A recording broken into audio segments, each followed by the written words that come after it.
Bismillahirrahmanirrahim. Assalamu alaikum. This is our lecture number 4, and the topic of lecture number 4 is elements found in human body, or the elements in life processes. So let's continue our lecture. So, essential and non-essential elements, and what does it mean? An essential element is one that is required for life and whose deficiency results in death. Death, or you can say disease. आपके सामने ये जो elements नज़र आ रहे हैं और इनके colours भी आपके सामने हैं. Purple colour denotes essential elements for humans. Hydrogen, carbon, nitrogen, oxygen, sodium, magnesium, phosphorus, sulfur, chlorine, potassium, calcium, manganese, iron, cobalt, copper, zinc, selenium, molybdenum, and iodine. So all of these elements are assumed or are suggested as essential elements for humans.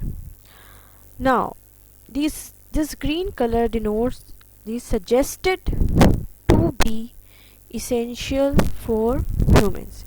Suggested to be essential का मतलब ये है कि अभी तक इनके detailed function मालूम नहीं हो सके हैं, लेकिन जो थोड़ी बहुत नॉलेज इनके बारे में है उससे ये पता चलता है कि इनका फंक्शन भी ह्यूमन बॉडी में है और ये भी इसेंशियल हो सकते हैं, क्योंकि इनकी डिजीज़ भी, इनकी डेफिशिएंसी भी किसी न किसी एबनॉर्मल कंडीशन में या एबनॉर्मल कंडीशन को जनरेट करने में जो है वो मौजूद होती है.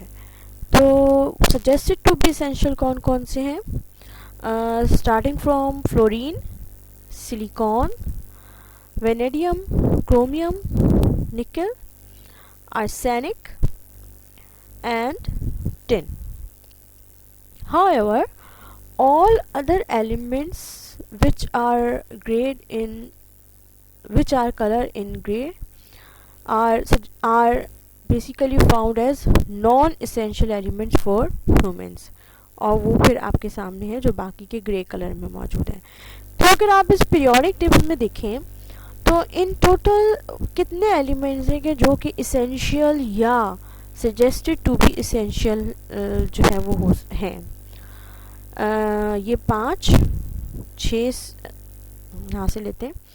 6, 7, 8, 9, 10, 11, 12, 13, 14, 15, 16, 17, 18, 19, 20, 21, 22, 23, 24, 25, 26.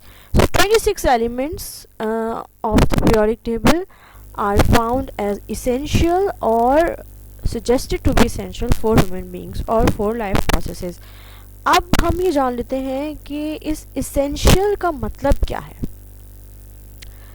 So, about 19 of the approximately 150 known elements are essential for humans. ये 19 इसलिए बात कर रहे हैं क्योंकि ये suggested to be essential को अभी ये काउंट नहीं कर रहा है. An element is considered to be essential if a deficiency consistently causes abnormal development or functioning, and if dietary supplementation of that element prevents this adverse effect. तो essential element वो elements होते हैं और जो कि 115 known elements में से अभी तक 19 ऐसे elements हैं जो कि found as essential for humans. और essential हम उनको इसलिए कहते हैं क्योंकि उनकी जो डेफिशिएंसी है वो कंसिस्टेंटली एबनॉर्मल कंडीशंस प्रोड्यूस करती है, एबनॉर्मल फंक्शनिंग प्रोड्यूस करती है, और उनकी मौजूदगी जो है सही अमाउंट में वो नॉर्मल फंक्शनिंग ऑफ लाइफ के लिए बहुत ज़रूरी है। और उनकी डेफिशिएंसी को कम करने के लिए जो है, उनकी डेफिशिएंसी को की एबनॉर्मल कंडीशन को ट्रीट करने के लिए डाइटरी सप्लीमेंटेशन लेनी पड़ती है। तो वो सब इसलिए ये 19 एलिमेंट्स जो हैं ये इसेंशियल एलिमेंट्स कहलाते हैं। क्योंकि हमारा आज का लेक्चर जो है वो इन डिटेल इस बारे में है कि what are the elements which are involve in life processes. तो अगर हम इस पिक्चर को गौर से देखें तो इसमें बहुत डिटेल से काफ़ी नॉलेज मौजूद है एलिमेंट्स के बारे में। और एलिमेंट्स से पहले उन कंपाउंड्स या पॉलीमर्स के बारे में कि जो कि इन एक ह्यूमन बॉडी में मौजूद होते हैं, जो कि इन एलिमेंट्स से मिलकर जो है वो वजूद में आते हैं। जैसे कि एक ह्यूमन बॉडी में 62% वाटर होता है। Water is a very important solvent and it is involve in a lot of processes with in the human body. बल्कि आप बहुत आराम से ही कह सकते हैं कि ज़्यादातर जितने प्रोसेसेस ह्यूमन बॉडी में होते हैं उनमें वाटर इन्वॉल्व होता है। 16% प्रोटीन, आप जानते हैं प्रोटीन, हमने लास्ट टाइम ही प्रोटीन स्ट्रक्चर पढ़ा है और प्रोटीन्स के बारे में जाना है कि प्रोटीन्स जो हैं वो शामिल होते हैं ह्यूमन बॉडी में, ह्यूमन बॉडी का पार्ट होते हैं। 16% फैट, 6% मिनरल्स एंड 1% कार्बोहाइड्रेट्स। अच्छा, अब ये प्रोटीन्स हो गया, फैट हो गया, कार्बोहाइड्रेट हो गया, मिनरल्स हो गए। मिनरल्स तो हम सबको पता है, हमारे सामने हैं ये जितने भी एलिमेंट्स हैं, like calcium, magnesium, sodium, potassium, chloride, phosphorus, sulphur, ये सब मिनरल्स होते हैं। अभी हम इनको मज़ीद डिटेल में देखते हैं कि ये जो वाटर की कंपोजिशन हम सबको पता है कि ऑक्सीजन और हाइड्रोजन होता है, लेकिन बकिया चीज़ें जो हैं उनकी कंपोजिशन, क्योंकि ये पॉलीमर्स हैं, चाहे प्रोटीन है, चाहे फैट है, चाहे कार्बोहाइड्रेट है, ये सब पॉलीमर है, तो इनकी कंपोजिशन हम ज़रूर देखेंगे कि आखिर ये किन एलिमेंट से मिलकर बने होते हैं। उसी से समझ में आएगा कि एक ह्यूमन बॉडी जो है उसकी एलिमेंटल कंपोजिशन क्या है। लेकिन जो कैलकुलेशंस हैं उसके बेस पे ये आपके सामने परसेंटेजेस गिवन है कि एक ह्यूमन बॉडी में 65% ऑक्सीजन होती है, 18% कार्बन होता है, 9.5% हाइड्रोजन होता है, 3.2% नाइट्रोजन होता है, 1.5% कैल्शियम होता है, 1.2% फास्फोरस होता है, 0.4% पोटाशियम होता है, 0.2% सल्फर होता है, 0.2% सोडियम होता है, 0.2% क्लोराइड होता है एंड 0.1% मैग्नीशियम होता है। और इसके अलावा जो है वो ट्रेस एलिमेंट्स होते हैं जिनकी परसेंटेजेस जो है वो 0.1% से भी कम होती हैं। तो ये एक डिटेल्ड पिक्चर है जिसमें elemental composition of human body को बताया गया है। लेकिन ये सब ये तमाम एलिमेंट्स किस तरह एक ह्यूमन बॉडी में मौजूद होते हैं, ये हमारा सवाल है। और दूसरी बात ये कि ये जो मैंने पॉलीमर्स यहाँ पर हमने देखे हैं, प्रोटीन हो गया, फैट्स हो गए, कार्बोहाइड्रेट्स हो गए, इनके अंदर कौन से एलिमेंट्स मौजूद होते हैं। तो बेसिकली जो इसेंशियल एलिमेंट्स हमने पढ़े हैं इनको हम बॉडी कंपोजिशन के हिसाब से डिवाइड कर सकते हैं कि वो एलिमेंट्स जो कि लार्ज स्केल पे मौजूद हों और वो एलिमेंट्स जो कि इस लार्ज स्केल पे बॉडी में मौजूद हैं और इसीलिए लार्ज स्केल पर हमें रिक्वायरमेंट है कंज्यूम करने की, और वो एलिमेंट्स जो कि स्मॉल स्केल में मौजूद है हमारी बॉडी में और स्मॉल स्केल में ही रिक्वायरमेंट है हमें कंज्यूम करने की। ठीक है, ये बहुत आसान सी बात मैंने आपको बताई है। ठीक है, इससे पहले कि हम इसेंशियल एलिमेंट्स की लार्ज स्केल एलिमेंट्स और स्मॉल स्केल एलिमेंट्स को पढ़ें, हम जो इम्पोर्टेंट चीज़ देखना चाहते हैं वो ये है, जैसे कि हमने लास्ट स्लाइड में भी देखा कि जो ह्यूमन बॉडी की कंपोजिशन है उसमें वाटर है, प्रोटीन है, फैट्स है। तो ये सब चीज़ें फिर किन चीज़ों से मिलकर बनी हैं? इसमें आपके सामने जो चीज़ है और बहुत ही क्लियर है, वाटर हम सबको पता है कि ऑक्सीजन और हाइड्रोजन से मिलकर बना है, इसलिए यहाँ पर उसकी कोई डिटेल नहीं दी गई। प्रोटीन के बारे में हम सब जानते हैं कि प्रोटीन, क्योंकि हमने इसीलिए सबसे पहले जो है वो प्रोटीन स्ट्रक्चर डिस्कस किया था और प्रोटीन को बताया था कि प्रोटीन पॉलीमर होता है और उसके जो मोनोमर होते हैं वो अमाइनो एसिड्स होते हैं। ठीक है, तो बेसिकली जो अमाइनो एसिड्स होते हैं वो एक प्रोटीन बनाते हैं। Protein is a polymer of amino acids. And अब ये प्रोटीन जो है इनका क्या जो है वो एग्जिस्टेंस है हमारी बॉडी में, यानी ये प्रोटीन्स किस तरह होती हैं। प्रोटीन्स अब ये आपके सामने है, स्किन्स में होती हैं, एंजाइम्स की सूरत में होती हैं, ठीक है, इंटरनल ऑर्गन्स की सूरत में होती हैं, हार्मोन्स की सूरत में होती हैं, हेयर्स की सूरत में होती हैं, नेल्स की सूरत में होती हैं और बोन्स में भी थोड़ी बहुत पाई जाती हैं। And muscles, 80% of muscles are made up of amino acids. ठीक है, तो इसका मतलब ये हुआ कि प्रोटीन्स या अमाइनो एसिड्स जो हैं वो हमारे ऑर्गन्स और हमारे बहुत सारे जो हैं वो ऑर्गन्स कह लें, स्किन, नेल्स, हेयर्स, मसल्स, ठीक है, यानी कि हमारे बहुत सारे जो इंटरनल ऑर्गन्स हैं वो सब के सब जो हैं वो प्रोटीन से बने होते हैं। और प्रोटीन अमाइनो एसिड से मिलके बनती है।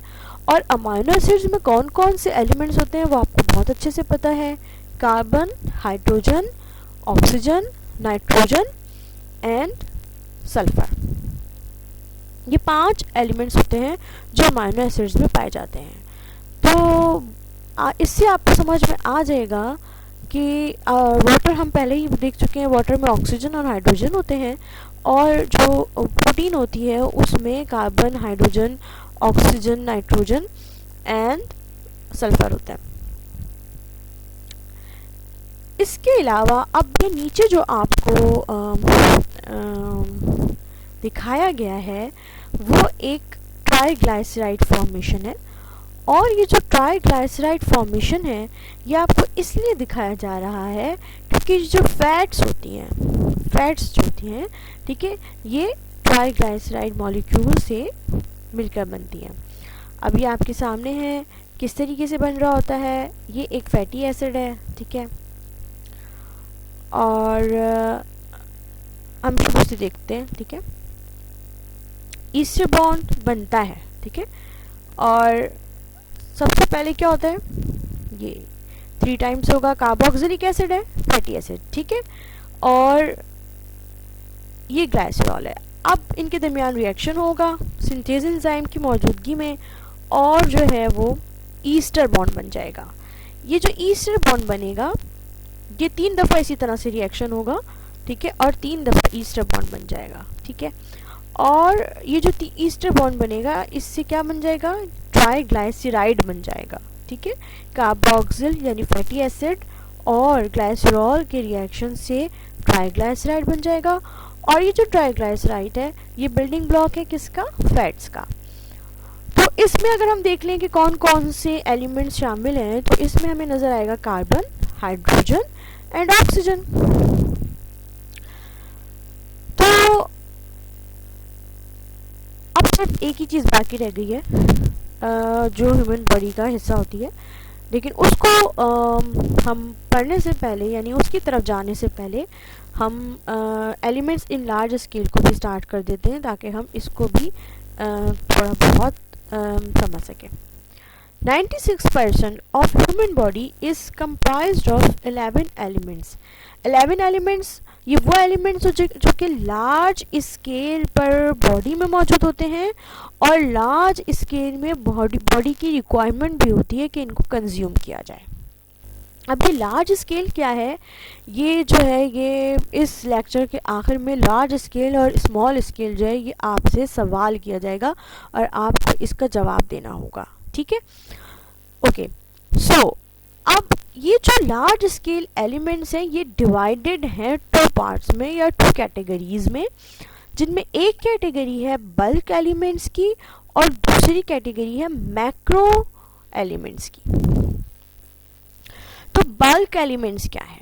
बल्क एलिमेंट्स सिर्फ 4 एलिमेंट्स हैं, हाइड्रोजन, ऑक्सीजन, कार्बन और नाइट्रोजन।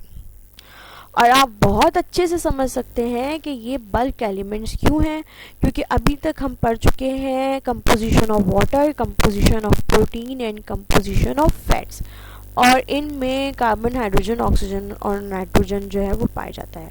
नाइट्रोजन अमाइनो एसिड्स में होता है, हमें पता है, और कौन सी चीज़ें जिसमें नाइट्रोजन होता है ये हम नेक्स्ट स्लाइड में देखते हैं। Okay, so these elements carbon, hydrogen, oxygen and nitrogen are the major building blocks of the compounds that constitute our organs and muscles. 4 cellular components including proteins, nucleic acid, lipid membranes and polysaccharides. Proteins हमने पढ़ लिया, made up of amino acids. Nucleic acid, ये nucleic acid जो है ये basically क्या होता है, जेनेटिक मटेरियल जो कि डीएनए होता है, और डीएनए किससे मिलकर बनता है, डीएनए न्यूक्लिक एसिड से मिलकर बनता है। और ये जो न्यूक्लिक एसिड्स होते हैं इनमें भी नाइट्रोजन मौजूद होता है other than carbon, hydrogen and oxygen. इसके अलावा पॉलीसैकेराइड्स हम सबको पता है, सैकेराइड्स क्या होते हैं, और उनमें भी कार्बन, हाइड्रोजन और ऑक्सीजन मौजूद होता है, ठीक है। सो these 4 elements also constitute the bulk of our diet. Tens of grams per day are required for humans, ठीक है। तो बल्क एलिमेंट्स का नाम इन्हें क्यों दिया गया है, क्योंकि हम देख रहे हैं कि यही बिल्डिंग ब्लॉक्स हैं most of the material within the cell, within the human body that constitute organs and muscles. और इसमें जो चीज़ अभी थोड़ी बहुत दिखाने से रह गई थी वो हम देख लेते हैं। ओके, मैंने प्रोटीन्स डिस्कस कर ली, ठीक है, प्रोटीन्स डिस्कस कर चुकी हूँ। पॉलीपेप्टाइड्स होते हैं, अमीनो एसिड से मिलके बनते हैं। मैंने फैट्स को डिस्कस किया, लिपिड मेम्ब्रेन्स जो होती हैं बेसिकली फैट्स मिलके फैट्स होते हैं, और ये जो फैट्स होते हैं ये ट्राइग्लाइसराइड मॉलिक्यूल से मिलके बनते हैं, और ट्राइग्लाइसराइड का जो मोनोमर जो स्टार्टिंग मटेरियल होता है वो फैटी एसिड होता है, और उसकी कंपोजिशन भी कार्बन, हाइड्रोजन, ऑक्सीजन है। अमीनो एसिड की composition carbon, hydrogen, oxygen, nitrogen है, ठीक है। अब जो हमने नहीं पढ़ा, एक तो कार्बोहाइड्रेट्स यानी कि शुगर्स हैं जो कि पॉलीमर्स होते हैं वो स्टार्च की फॉर्म में होते हैं, और जब हम मोनोमर की बात करें तो उसमें मोनोसैकेराइड्स होते हैं, और उसका जो स्ट्रक्चर होता है उसमें कार्बन, हाइड्रोजन एंड ऑक्सीजन शामिल होते हैं। न्यूक्लिक एसिड जो है वो डीएनए स्ट्रैंड्स बनाते हैं, और ये जो डीएनए स्ट्रैंड्स होती हैं ये किससे मिलके बनती हैं, ये न्यूक्लियोटाइड से मिलकर बनती हैं। और अगर आप न्यूक्लियोटाइड को देखेंगे तो न्यूक्लियोटाइड में एक शुगर होती है 5 कार्बन, ठीक है। शुगर आपको पता है कार्बन, हाइड्रोजन और ऑक्सीजन से मिलकर बनेगी। फॉस्फेट ग्रुप होता है तो ये फॉस्फोरस एटम भी आ गया, एलिमेंट भी आ गया, और जो है यहाँ पर नाइट्रोजनस बेस है तो नाइट्रोजन भी आ गया, ठीक है। तो इस तरीके से जो मेजर बिल्डिंग ब्लॉक्स हैं जो जिस पे हमारी बॉडी डिपेंड करती है, हमारी बॉडी ऑर्गेन्स बनते हैं, मसल्स बनते हैं, वो सब के सब अगर उनका ब्रेकअप देखा जाए तो उनमें यही एलिमेंट्स शामिल हैं जो कि बल्क एलिमेंट्स कहलाते हैं, carbon, hydrogen, oxygen and nitrogen. So एक तो ये वजह है इनको बल्क एलिमेंट्स कहने की, लेकिन सिर्फ ये बल्क एलिमेंट्स नहीं हैं जो कि लार्ज स्केल पे रिक्वायर्ड होते हैं, बल्कि इनके अलावा भी ये 7 एलिमेंट्स ऐसे हैं जो कि मैक्रो इसेंशियल एलिमेंट्स कहलाते हैं, और ये भी बॉडी को बहुत ज़्यादा रिक्वायर्ड होते हैं in order to perform a physiological function. ये 7 एलिमेंट्स कौन से हैं? Sodium, magnesium, potassium, calcium, chloride, sulphur and phosphorus are often referred to as macro minerals because they provide essential ions in body fluids and form the major structural components of the body. ये sources दी हुई हैं हर mineral की, और ये आप देख लीजिएगा क्योंकि ये आपके देखने के लिए हैं। ऑफ कोर्स इसमें समझाने वाली तो कोई बात नहीं है। The 7 macro minerals are present in the body in somewhat smaller amounts than the bulk elements. So, correspondingly, lower levels are required in the diet. ठीक है, तो क्योंकि हमने पढ़ा सबसे ज़्यादा रिक्वायरमेंट या सबसे ज़्यादा मौजूदगी बल्क एलिमेंट्स की होती है, इसलिए सबसे ज़्यादा रिक्वायरमेंट भी बल्क एलिमेंट्स की होती है हमें डाइट में लेने के लिए। उसके बाद ये 7 मैक्रो मिनरल्स हैं जो कि बॉडी में मौजूद होते हैं और बॉडी को रिक्वायर्ड होते हैं इन आवर डाइट। अब हम पढ़ते हैं ये जो एलिमेंट्स हैं, इसेंशियल एलिमेंट्स जो कि लार्ज स्केल पे बॉडी में मौजूद होते हैं, इनके फंक्शंस के बारे में। अच्छा, एक बात मैं आपको बता दूं यहाँ पर कि ये जो मैंने इधर फंक्शंस लिखे हैं ये बिल्कुल जैसे कहते हैं ना समराइज फॉर्म में इधर लिख दिए हैं, लेकिन हम जैसे कि मैंने पहले भी आपको कहा कि इन डिटेल एक एक एलिमेंट के फंक्शन को डिस्कस करेंगे। So oxygen found in water and की ऑर्गेनिक मॉलिक्यूल्स, ठीक है ना। तो क्यों मौजूद होती कहाँ मौजूद होती है बॉडी में, आप सब समझ सकते हैं, वाटर में और तमाम ऑर्गेनिक मॉलिक्यूल्स में। कार्बन, इसका भी यही हाल है, कार्बोहाइड्रेट्स में होता है, फैट्स में होता है, न्यूक्लिक एसिड्स में होता है, प्रोटीन्स में होता है, ठीक है। हाइड्रोजन आपको पता है found in water and all organic molecules. Nitrogen found in proteins, nucleic acids that make up DNA। Sulphur found in proteins, किन प्रोटीन्स के कौन से अमाइनो एसिड में सल्फर होता है? 2 अमाइनो एसिड होते हैं, सिस्टीन होता है और मिथायोनिन होता है। Now sodium is an electrolyte and it involves in the transmission of nerve impulses and it regulate water in the body. It also regulate fluids or fluid balance in the body. Potassium, it is also very important electrolyte. It also involved in the transmission of nerve impulses, and also a very important function of potassium is heartbeat regulation. Chloride is involved in the maintenance of fluid balance. Calcium is present as a structural material in bones and teeth. It is involved in muscle contraction. And एक और चीज़ यहाँ पे मुझे लिखने से रह गई है, मसल कॉन्ट्रैक्शन के साथ ब्लड क्लॉटिंग में भी कैल्शियम की रिक्वायरमेंट होती है। And offset charge on DNA phosphate anions. तो जितने भी DNA हमने अभी पीछे देखा कि जो DNA का स्ट्रक्चर होता है उसमें फॉस्फेट ग्रुप भी लगा होता है, और उस फॉस्फेट ग्रुप सारे फॉस्फेट ग्रुप पे तो नेगेटिव चार्ज होता है। तो उस नेगेटिव चार्ज को बैलेंस करने के लिए या तो कैल्शियम जो है वो इन्वॉल्व होता है या फिर मैग्नीशियम इन्वॉल्व होता है। इसके अलावा magnesium is involve in over 300 metabolic reactions within our body, and it is an energy carrier in form of ATP। ये ATP क्या है हम आगे जाके पढ़ेंगे। ATP जो है ये बहुत ही इंपॉर्टेंट मॉलिक्यूल होता है, एडिनोसिन ट्राई फॉस्फेट इसका नाम होता है, और ये जो है वो सोर्स ऑफ एनर्जी होता है। और ये जो ATP होता है ये बेसिकली मैग्नीशियम ATP की फॉर्म में मौजूद होता है, और इसीलिए मैग्नीशियम को जो है यहाँ पर हमने लिखा है energy carrier in form of ATP, magnesium का रोल या मैग्नीशियम का फंक्शन इधर लिखा है। Phosphorus is found in ATP, जाहिर सी बात है अभी हमने देखा, और एटीपी क्योंकि मैंने कहा एडिनोसिन ट्राइफॉस्फेट है, और ट्राइफॉस्फेट में ज़ाहिर है 3 फॉस्फेट ग्रुप लगे हुए हैं, तो फॉस्फोरस जो है वहाँ पर इन्वॉल्व है। और इस एटीपी मॉलिक्यूल का जो काम है वो है यही पूरी बॉडी में, because it is a primary energy carrier in cells. ठीक है, तो एनर्जी कैरियर क्या है? एटीपी मॉलिक्यूल है। और इसके अलावा फॉस्फोरस बोन्स में भी पाया जाता है।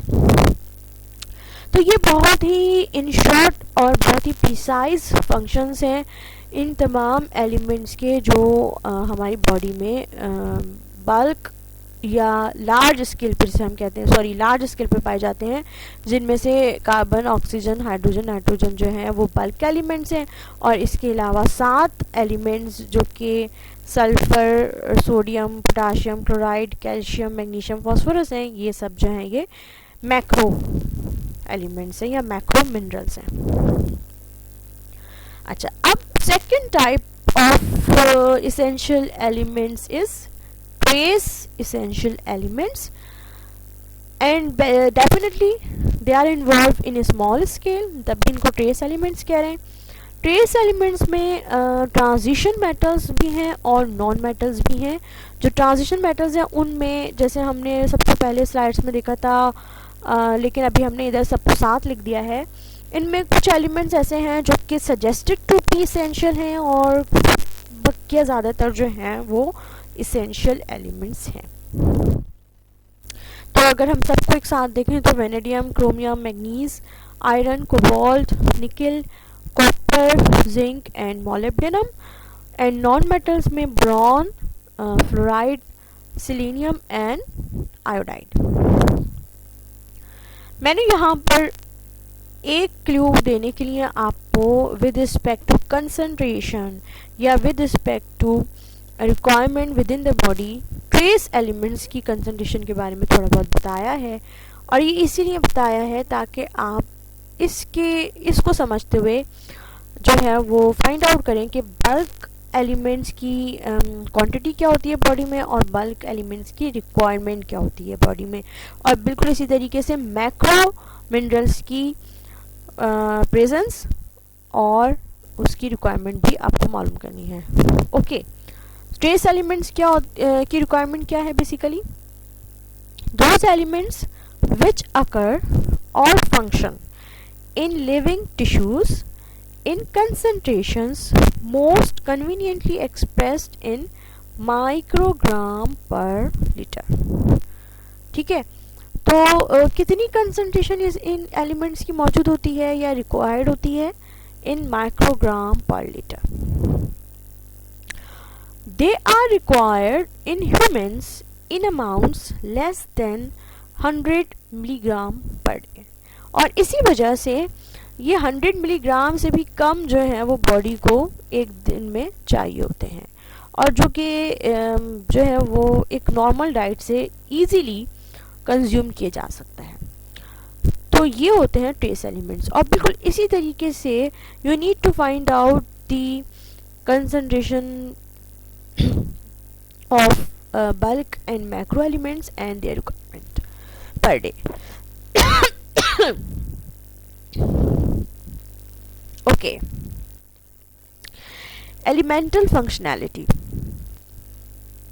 यहाँ पर भी मैंने बहुत ही प्रिसाइज जो है वो फंक्शंस लिखे हैं, और हम इन डिटेल जो है ये सब चीज़ें पढ़ेंगे, जिनमें से आयरन और जिंक जो है वो दूसरी टीचर्स के पास है, तो वो आपको इन डिटेल पढ़ाएंगे, और बकिया एलिमेंट्स के बारे में थोड़ा थोड़ा मैं आपको पढ़ाऊंगी।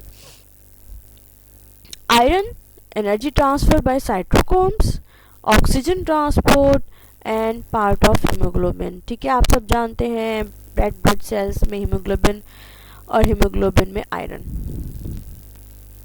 ऑक्सीजन ट्रांसपोर्ट जो है वो हीमोग्लोबिन से होती है, और ये ऑक्सीजन ट्रांसपोर्ट जो है, जाहिर सी बात है अगर हीमोग्लोबिन से हो रही है तो आयरन के बगैर नहीं हो सकती, क्योंकि आयरन की जो है वो दो फॉर्म्स होती हैं, आयरन +2 एंड आयरन +3, और इसी वजह से ये रिडॉक्स रिएक्शंस में भी इन्वॉल्व होता है, जिस वजह से एनर्जी ट्रांसफ़र का काम भी करता है विद इन द बॉडी। और जो प्रोटीन्स हैं जो कि रिडॉक्स रिएक्शंस में इन्वॉल्व होती हैं उनको साइटोक्रोम्स कहते हैं। कॉपर, कॉपर भी एंजाइम को फैक्टर के तौर पर बहुत सारी प्रोटीन्स में मौजूद होता है। इसके अलावा आयरन, कॉपर का बहुत इंपॉर्टेंट फंक्शन आयरन की मेटाबॉलिज्म है, और इसके अलावा कनेक्टिव टिश्यू फॉर्मेशन है। जिंक सिमुलेट, ये सिमुलेट नहीं, ये स्टिमुलेट है, ठीक है, इसको हम सही कर लेते हैं क्योंकि मैं कोई भी गलत वर्ड मैं नहीं चाहती कि रहे। Stimulate, stimulate, okay okay. So stimulate normal growth and wound healing and maintenance of immune function, ठीक है। nickel stimulate iron utilization and reduction of carbon dioxide. chromium potentiates insulin action and thus influences carbohydrate, lipid and protein metabolism. Manganese serves as antioxidant and also found or involved in the development of bones and connective tissues, and also involved in normal reproductive function. Cobalt, it is a component of cobalamine which is known as vitamin B12, a very important and crucial vitamin for our body and also the formation of red blood cells. Molybdenum is required in the conversion of sulfite into sulfate, ठीक है। Body में जो sulphur होता है other than amino acid, वो sulphate की form में exist करता है। Prevents mental retardation and stimulate nitrogen fixation, ये भी स्टिमुलेट है, ओके। इस तरीके से वेनेडियम स्टिमुलेट नाइट्रोजन फिक्सेशन, ये भी स्टिमुलेट है, okay. Iodide, it is a component of thyroid hormone and it prevents goiter formation and mental it is also required for normal mental function. Selenium, it works with vitamin E and prevents destruction of cells. So how it prevents the destruction of cells? By preventing oxidative damage. Fluoride, it is required for normal mineralization of bones and formation of dental enamel. Boron is required for normal steroid hormone metabolism, ठीक है। So these are the very precise and very important functions of macro essential elements, trace elements और trace minerals। और ये जो है ये बहुत ही precise functions हैं, जबकि जो डिटेल्ड फंक्शन है वो हम आगे के लेक्चर्स में डिस्कस करेंगे। ये स्लाइड या ये पिक्चर मुझे अच्छी लगी थी तो मैंने इसको यहाँ शो कर दिया है, और इसमें जितनी भी डिटेल है डिफरेंट एलिमेंट्स के बारे में कि वो कहाँ कहाँ इन्वॉल्व होता है या उसका क्या फंक्शन है, वो ऑलरेडी जो है वो मैं डिस्कस कर चुकी हूँ, ओके। बहुत इम्पोर्टेंट सवाल, why does biology utilise transition metals. अब ये इम्पोर्टेंट बात है कि क्यों जो है वो ट्रांजिशन मेटल्स यानी ट्रेस मेटल्स की ज़रूरत बॉडी में क्यों होती है, और क्यों उन ट्रेस मेटल्स में ट्रांजिशन मेटल्स को यूज़ किया गया है, या ट्रांजिशन मेटल्स की रिक्वायरमेंट है, या ट्रांजिशन मेटल्स इतने ज़्यादा जो है वो फंक्शंस में involve. Because they are stable in variety of geometries, coordination numbers and oxidation states. They are able to change the reactivity of ligands.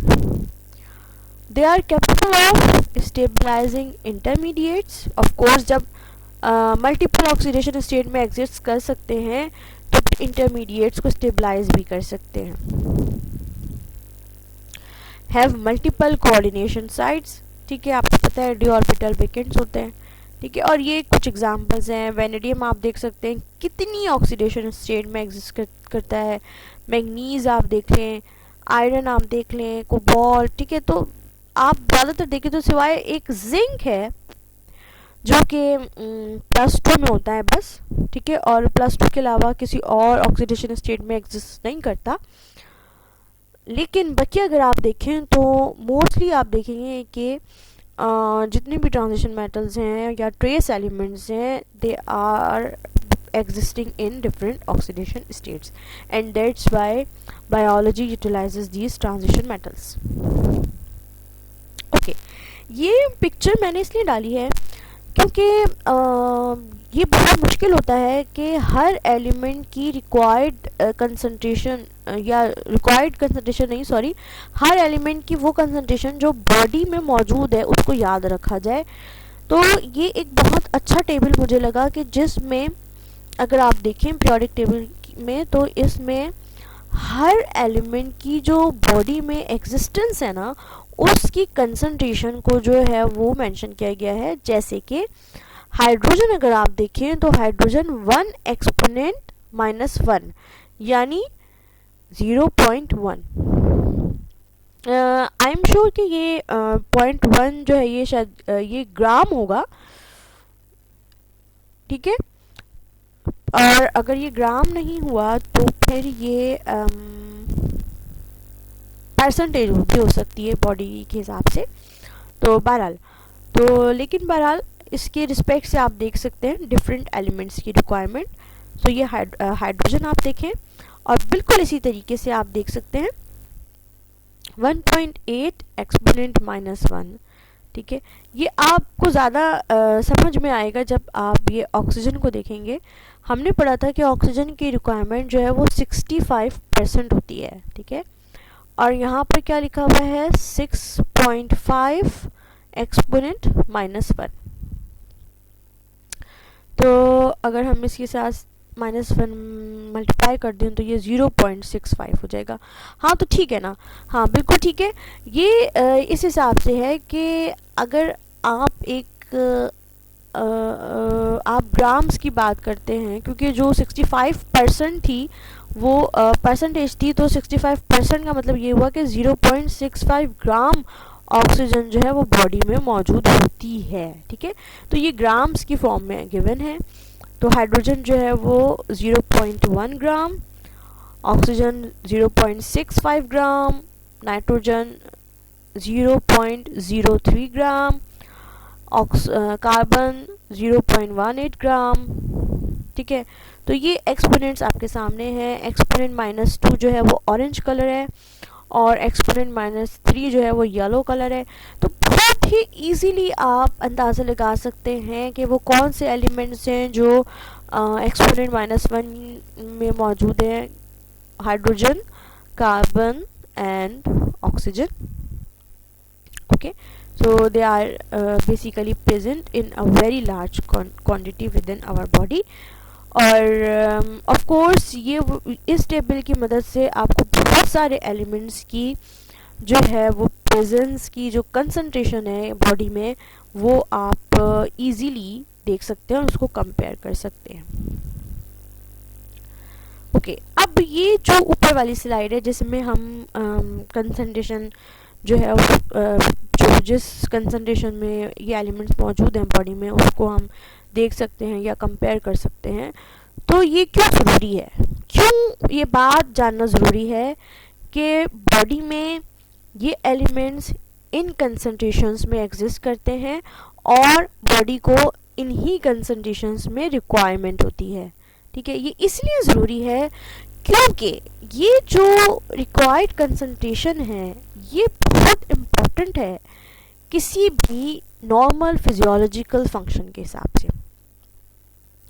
और आप ये देख रहे हैं, अगर आप इस चार्ट को और से देखें तो ये बहुत ही अच्छे से एक्सप्लेन कर रहा है कि बायोलॉजिकल फंक्शन की परसेंटेज अगर आप देखें और concentration of element in diet देखें तो उसमें आपको अंदाज़ा होगा कि अगर एक एलिमेंट की कंसंट्रेशन उसकी अपनी ऑप्टिमम कंसंट्रेशन, अब ये ऑप्टिमम कंसंट्रेशन क्या है, ये ऑप्टिमम कंसंट्रेशन वो कंसंट्रेशन है उस एलिमेंट की जो कि यहाँ दिखाई गई है, ठीक है।